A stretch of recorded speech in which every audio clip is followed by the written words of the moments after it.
14. Al-Ghaffar, celui qui pardonne tout, celui qui pardonne souvent. Al-Ghaffar est l'un des noms d'Allah dans l'islam, c'est un terme arabe qui se traduit par le pardonneur ou le pardonneur. Ce nom reflète l'un des innombrables attributs d'Allah, soulignant sa capacité infinie à pardonner, et à ignorer les fautes et les péchés de sa création. Allah est décrit à plusieurs reprises sous le nom d'Al-Ghaffar dans le Coran, soulignant sa miséricorde et sa volonté de pardonner à ceux qui recherchent sincèrement son pardon.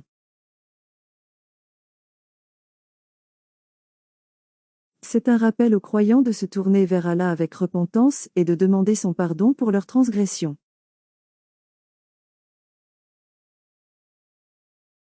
Al-Ghaffar signifie la miséricorde illimitée d'Allah et sa volonté de pardonner sa création, il met l'accent sur son attribut de pardon.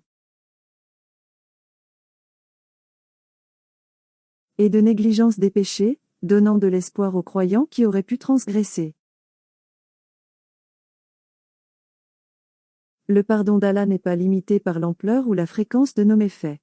Au contraire, cela englobe tous les péchés, à condition que l'on recherche une repentance sincère. Lorsque les musulmans recherchent le pardon d'Allah, en se tournant vers lui avec un repentir sincère. En reconnaissant leurs erreurs et en s'efforçant de s'améliorer, ils peuvent trouver du réconfort dans son attribut d'Al-Ghaffar. En se repentant sincèrement et en recherchant le pardon, les croyants peuvent espérer la miséricorde et le pardon d'Allah. Les noms Al-Ghaffar, Al-Ghafur et Al-Ghafir font tous référence à l'attribut d'Allah de pardonner. Ensemble, ils ont été mentionnés au total 97 fois dans le Coran. Sur ces 97 cas, le Coran mentionne Al-Ghafur 91 fois, Al-Ghaffar 5 fois, et Al-Ghafir une seule fois. Allah aime pardonner, ces noms font référence à la nature du pardon, il veut pardonner à ceux qui demandent le pardon. Le messager d'Allah a dit, Allah, le Très-Haut, a dit. Ô fils d'Adam, je te pardonne tant que tu me pries et que tu espères mon pardon, quels que soient les péchés que tu as commis.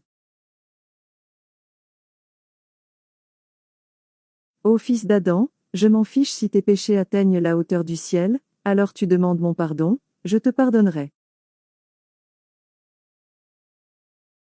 Ô fils d'Adam, si tu viens à moi avec un lourd fardeau de péché, et que tu me rencontres sans rien m'associer, je l'associerai à un lourd fardeau de pardon. Il n'est jamais trop tard pour quelqu'un qui cherche le pardon de son Seigneur, même si ses péchés atteignent la hauteur du ciel. Ne vous sentez jamais surchargé, demandez trop ou qu'il est trop tard, ce serait une insulte à la miséricorde d'Allah, qui est Al-Ghaffar, le pardonneur, celui qui pardonne perpétuellement. Une personne qui a péché ne doit pas désespérer de la miséricorde d'Allah, il nous est dit dans le verset suivant que celui qui pêche ne s'est fait du tort qu'en désobéissant à Allah. Ils n'ont pas fait de tort à Allah, mais ils se sont trompés eux-mêmes par quelque bonté, comme quelqu'un qui triche à un examen. Ils obtiendront peut-être de bonnes notes en classe, mais ne bénéficieront pas de ces connaissances et en paieront le prix dans le monde réel.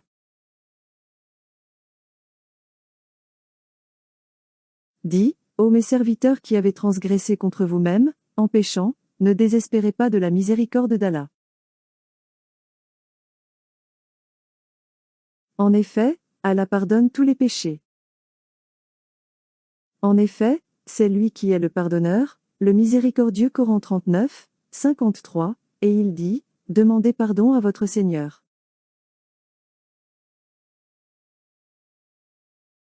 En effet, il est toujours pardonneur perpétuel. Coran 71, 10. Même ce qui est considéré comme le shirk du péché impardonnable, c'est-à-dire associer des partenaires à Allah, peut être pardonné. En effet, Allah ne pardonne pas la fréquentation de lui, mais il pardonne ce qui est inférieur à ce pour qui il veut. Et celui qui associe les autres à Allah a certainement commis un énorme péché. Coran 4, 48.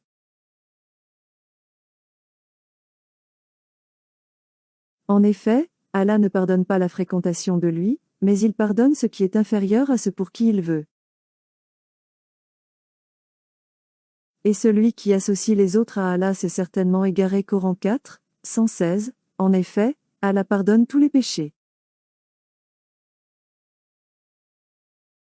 Tous les sahaba avant l'époque du prophète étaient considérés comme des mushrikines, mais ils ont changé, ils ont demandé pardon et Allah leur a pardonné. Le Coran parle seulement de la personne qui ne sera pas pardonnée si elle est morte après avoir commis le shirk, par exemple.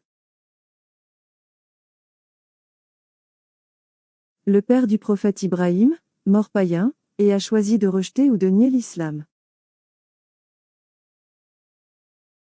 Mais en vérité, je suis le pardonneur perpétuel de quiconque se rep, croit et pratique la justice, puis continue dans la bonne voie. Coran 20, 82.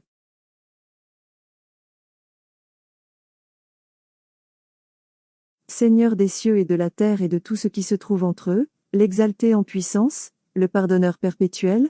Coran 38, 66.